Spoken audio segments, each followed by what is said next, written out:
So what might life be like for a bee?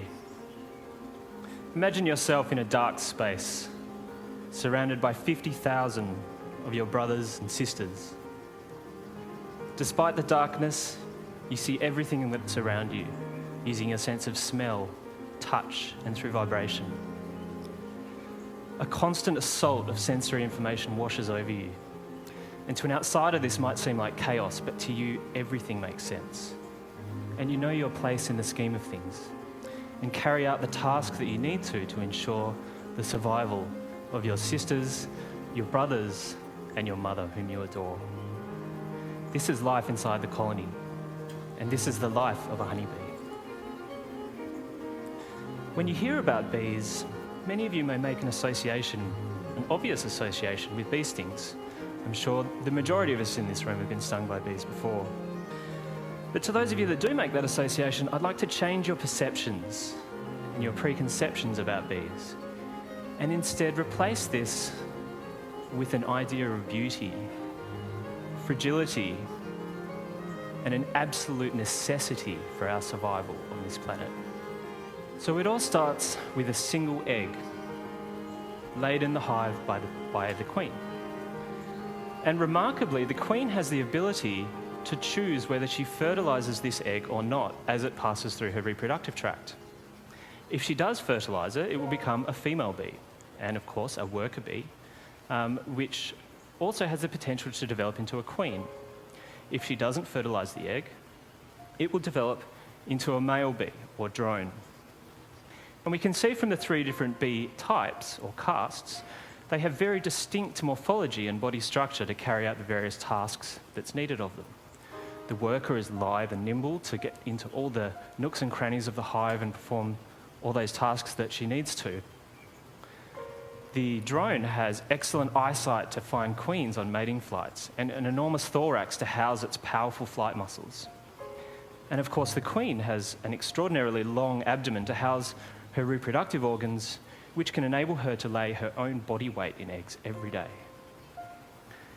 And something that's really fascinated biologists for a very long time is if you take a fertilized egg that develops into a female larvae, that larvae can develop into a worker or queen. And they're so vastly different. A worker will live for around 6 weeks, maybe producing about 1/12 of a teaspoon of honey in her short life, whereas the queen can live for up to 7 years. It's truly remarkable.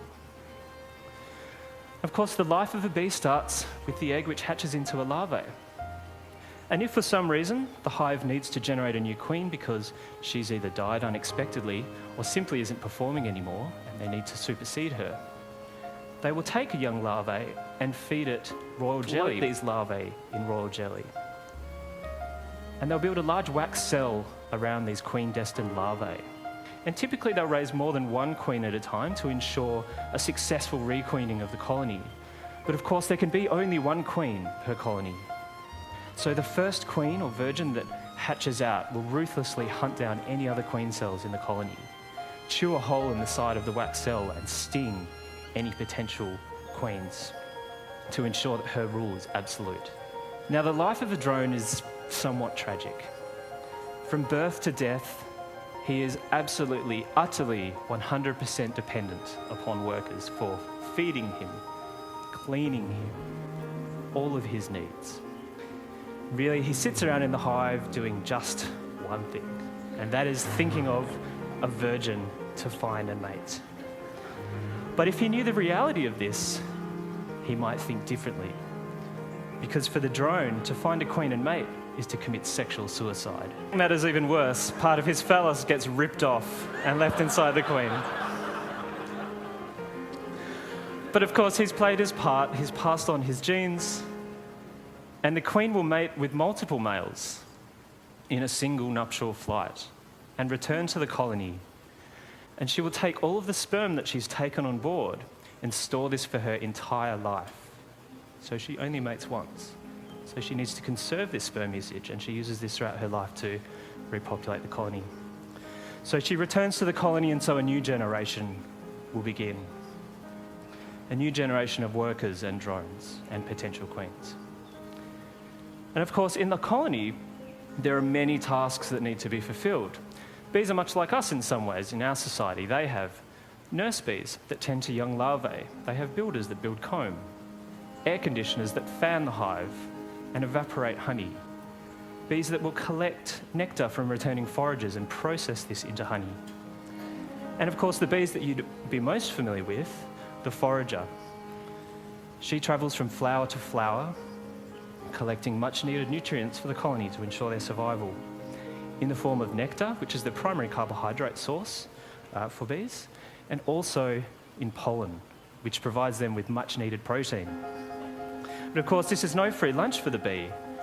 She provides an invaluable service to plants because as she traverses from flower to flower, she transmits this pollen to enable successful fertilization of plants. And without pollinators, plants cannot reproduce, or many plants cannot reproduce.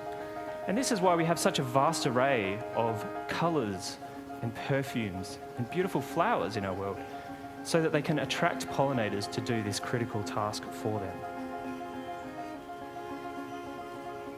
Now, something you may have heard before, but I think is quite a startling statistic, is that 1/3 of every mouthful of food you consume can be attributed to bee pollination. 1/3 of every mouthful. That's remarkable. So this raises the spectre of what happens if we lose bees?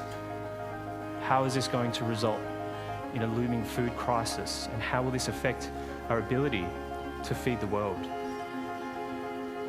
I'm sure many of you would be aware that internationally bees are in decline. Now, classify some of these causes broadly as agricultural practices, so monoculture, growing a single crop type in a large area, and between flowering seasons, there's simply no food available for bees. They're in a food desert. Parasites and pathogens. Just like us, bees can get sick, and they do have an immune system. However, just like us, some illnesses, some pathogens, some parasites can't be cleared effectively. And of course, chemicals, pesticide usage.